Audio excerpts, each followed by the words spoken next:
На этой неделе состоялось третье Всероссийское собрание общественной организации «Двуглавый орел». Представители данного объединения преследуют, как кажется, на первый взгляд, весьма благие цели. «Двуглавый орел» себя именует не иначе, как «Общество российского исторического просвещения». Организация уже не первый год ставит задачи по восстановлению единства российской истории, очистить ее от клеветы, искажений и спекуляций. Не правда ли? Звучит весьма обнадеживающе и благородно. Но только вот какую историю пытаются преподнести эти ревнители исторического наследия? Вот, в частности, последней резолюции общества, которая была принята 25 февраля, говорится дословно, пункт 6. Продолжить ранее начатую работу по возвращению исторических названий населенных пунктов и улиц, установке памятников государям всероссийским и видным историческим деятелям царской России. Особо обратить внимание на необходимость оказать содействие Астраханскому отделению в борьбе за установку памятника царю Ивану Васильевичу Грозному, присоединившему эту землю к России. Каждый из членов общества должен отдавать себе отчет, что никто, кроме нас, исторической реабилитацией русских героев заниматься не станет. Конец цитаты. То есть, по мнению представителей общества православного русского патриотизма, Иван Васильевич Грозный – русский герой, которого необходимо исторически реабилитировать. Вот уж точно, история повторяется первый раз как трагедия, а второй раз как фарс. Еще в начале 2000-х годов среди православных верующих, вопреки исторической правде, появились активные сторонники прославления Ивана Грозного как смиренного и благочестивого государя.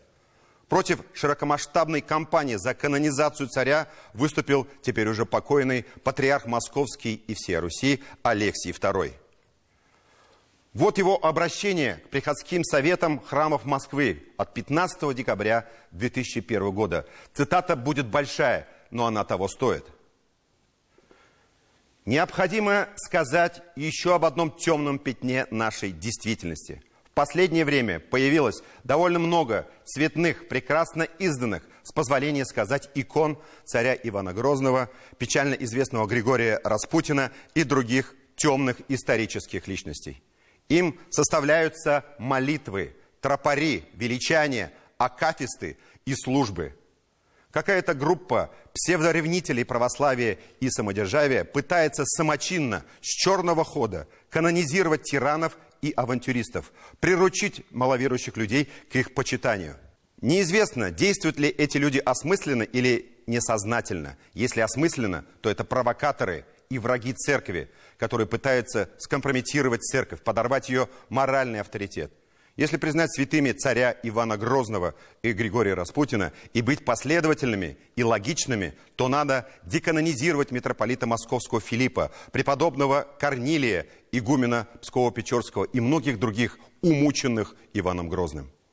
Нельзя же вместе поклоняться убийцам и их жертвам. Это безумие. Кто из нормальных верующих захочет оставаться в церкви, которая одинаково почитает убийц и мучеников, развратников и святых? Если же эти люди действуют не вполне осознанно, а подчиняясь своим эмоциям, своей жажде сильной власти, олицетворяемой Иваном Грозным, своему стремлению увидеть в России наконец-то порядок вместо того морального и криминального беспорядка, в котором мы все еще находимся, то им бы следовало понять одну элементарную истину, много раз доказанную всей человеческой историей. Несправедливость и зло невозможно победить, искоренить внешним насилием и другим злом. Жестокостью и насилием, которые сами по себе есть зло, но которые иногда используются для достижения якобы добрых целей, можно на какое-то время ограничить проявление зла. Страхом можно загнать зло в подполье, вглубь, но там оно будет продолжать расти и умножаться, будучи недоступным внешнему давлению. Корень зла не вовне, а внутри человеческой души, в отсутствии или искажении моральных ценностей, в греховной воле, в потемнении сознания. Победить зло, исправить жизнь можно только осознанным глубоким покаянием, изменением всего строя жизни, возвращением на путь добра и правды, то есть к Богу. Конец цитаты. Так говорил патриарх Московский и всея Руси Алексий II. А вот, пожалуйста, послушайте выступление нашего действующего патриарха Кирилла. Царь Иван Грозный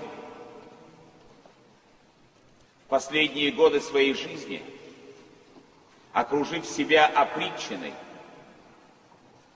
творил дела беззаконные. Стремясь укрепить свою собственную личную власть, он расправлялся со всеми, кого подозревал в некой оппозиции. И море крови было пролито на Руси. И когда царь после очередного набега на свой собственный народ, очередной расправы с теми, кого он подозревал, в праздник Благовещения Пресвятой Богородицы попросил благословения у митрополита Филиппа, тот благословения не дал. Это был великий знак всему народу, что царь творит беззаконие. Дорого стоило святителю Филиппу это пасторское, исполненное правды Божией деяние. Он был отстранен, низвергнут, отослан в Тверь, и там, в отрочьем монастыре, находился в заточении. Но даже в заточении он представлял для грозного царя опасность. Это был живой укор его совести. И именно поэтому грозный царь и убивает святителя. Предстоятели Русской Православной Церкви уже вроде поставили точку в этом вопросе. Но безумие, помноженное на невежество, продолжается. Мы вам уже показывали репортаж о том, как в столице Чувашской республики, Чебоксарах, установили памятник царю-тирану. Памятник кровавому монарху собирается поставить и в Астрахани. На этой неделе наша съемочная группа побывала в Москве и встретилась с самыми авторитетными специалистами. Это профессоры и академики Московского государственного и Российского гуманитарного университетов. И еще один интересный факт. Мы не нашли в столице памятник Ивану Грозному, который в 2017 году был установлен в Москве.